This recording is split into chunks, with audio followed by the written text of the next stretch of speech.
হয়, অত্যন্ত সুখী মানে এইটো দ্বিতীয় বস্তু পাইলোঁ মই। প্ৰিপেৰেশ্যন কৰাটো মোৰ বহুত দিনে হ'ল। মই বিটেক কৰি থকাৰ পৰাই আৰম্ভ কৰিছিলোঁ। এইটো মোৰ 4th ইণ্টাৰভিউ হয়।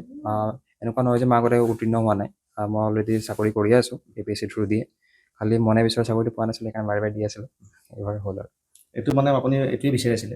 মোৰ এইটো ফাৰ্ষ্ট প্ৰিফাৰেঞ্চে আছিলে। আপুনি আগতেও মানে বহুত দিনৰ আগতে আপুনি দ্বিতীয় বুলি আপুনি আচলতে ৱালত লিখি থোৱা বুলি গম পাইছোঁ।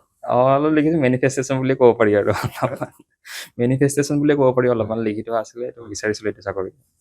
তাৰ প্ৰিপেৰেশ্যনৰ কাৰণে আপুনি যিখিনি এতিয়া APSCৰ কাৰণে যিখিনি ছাত্ৰ ছাত্ৰী আগবাঢ়িছে, হয়, তেওঁলোকৰ কাৰণে কি আপুনি এটা বাৰ্তা দিবলৈ বিচাৰিছে? মইতো এইটোৱে ক'ম যে অসমৰ যিখিনি আপোনাৰ জিঅ'গ্ৰাফী, হিষ্ট্ৰী, এই বস্তুখিনি যেন নিজৰ আয়ত্তত ৰাখে। বহুতখিনি ষ্টুডেণ্টে এৰি দিয়ে বস্তুখিনি। এতিয়া গভৰ্ণমেণ্টে বস্তুখিনি মেণ্ডেটৰী কৰিছে।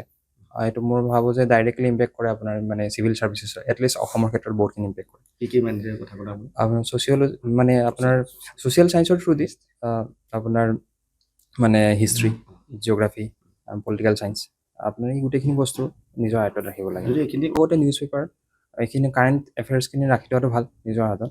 মানে প্ৰত্যেক বছৰ কাৰেণ্ট এফেয়াৰ্ছ চেঞ্জটো হ'বই, কিন্তু এটা ক্লু পোৱা যায় যে কেনেকৈ চেঞ্জ হৈ আছে, সেই বস্তুখিনি হেল্প কৰে পিছত গৈ। হয়, মানে আপোনাৰ ডেইলি নিউজখিনিৰ লগতে এডিটৰিয়েলখিনি, সেইখিনি অলপমান পঢ়িলে অলপমান আইডিয়া পোৱা যায় যে বেলেগ বেলেগ মানুহৰ মানে মন্তব্যখিনি কেনেকুৱা। তো নিজৰ এটা আইডিয়া আনিবলৈ সুবিধা হয় গোটেই বস্তুখিনি এনচাৰ লিখোঁতে। মই আপোনাৰ ইনস্পেক্টৰ অফ লিগেল মেট্ৰলজি হিচাপে নৰ্থ লখিমপুৰত কাম কৰি আছোঁ এতিয়া। মই আপোনাৰ বিটেক NIT শিলচৰৰ পৰা মেকানিকেল ইঞ্জিনিয়াৰিঙত। স্কুলিং মই চতিয়াৰ ভাস্কৰ্য আদৰ্শ বিদ্যাপীঠৰ পৰা, আৰু HS মই দৰং কলেজৰ পৰা কৰিছোঁ। সাফল্যততো সকলোখিনিয়ে আছে, তথাপি মা দেউতাই বহুতখিনি ছেক্ৰিফাইচ কৰিছে, লগতে বন্ধু বান্ধৱ, পৰিয়ালৰ সকলোখিনি আছে।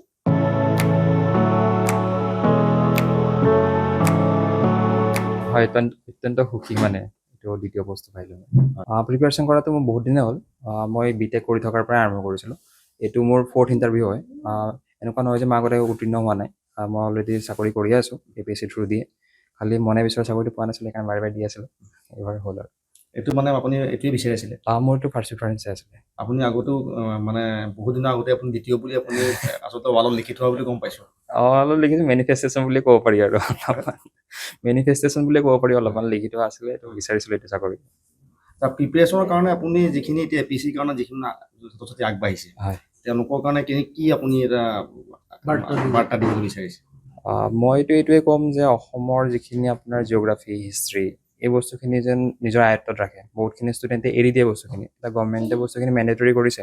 এইটো মোৰ ভাবোঁ যে ডাইৰেক্টলি ইম্পেক্ট কৰে আপোনাৰ মানে চিভিল ছাৰ্ভিচেছৰ, এটলিষ্ট অসমৰ ক্ষেত্ৰত বহুতখিনি ইম্পেক্ট কৰে। কি মেণ্টেলৰ কথা ক'লে আপুনি? আপোনাৰ ছ'চিয়েল ছায়েন্সৰ থ্ৰু দি আপোনাৰ মানে হিষ্ট্ৰী, জিঅ'গ্ৰাফী, পলিটিকেল ছায়েন্স, আপোনাৰ এই গোটেইখিনি বস্তু নিজৰ আয়ত্তত ৰাখিব লাগে। যদি এইখিনি লগতে নিউজ পেপাৰ, এইখিনি কাৰেণ্ট এফেয়াৰ্ছখিনি ৰাখি থোৱাটো ভাল নিজৰ হাতত। মানে প্ৰত্যেক বছৰ কাৰেণ্ট এফেয়াৰ্ছ চেঞ্জটো হ'বই, কিন্তু এটা ক্লু পোৱা যায় যে কেনেকৈ চেঞ্জ হৈ আছে, সেই বস্তুখিনি হেল্প কৰে পিছত গৈ। হয়, মানে আপোনাৰ ডেইলি নিউজখিনিৰ লগতে এডিটৰিয়েলখিনি, সেইখিনি অলপমান পঢ়িলে অলপমান আইডিয়া পোৱা যায় যে বেলেগ বেলেগ মানুহৰ মানে মন্তব্যখিনি কেনেকুৱা। তো নিজৰ এটা আইডিয়া আনিবলৈ সুবিধা হয় গোটেই বস্তুখিনি এনচাৰ লিখোঁতে। মই আপোনাৰ ইনস্পেক্টৰ অফ লিগেল মেট্ৰলজি হিচাপে নৰ্থ লখিমপুৰত কাম কৰি আছোঁ এতিয়া। মই আপোনাৰ বিটেক NIT শিলচৰৰ পৰা মেকানিকেল ইঞ্জিনিয়াৰিঙত। স্কুলিং মই চতিয়াৰ ভাস্কৰ্য আদৰ্শ বিদ্যাপীঠৰ পৰা, আৰু HS মই দৰং কলেজৰ পৰা কৰিছোঁ। সাফল্যততো সকলোখিনিয়ে আছে, তথাপি মা দেউতাই বহুতখিনি ছেক্ৰিফাইচ কৰিছে, লগতে বন্ধু বান্ধৱ, পৰিয়ালৰ সকলোখিনি আছে।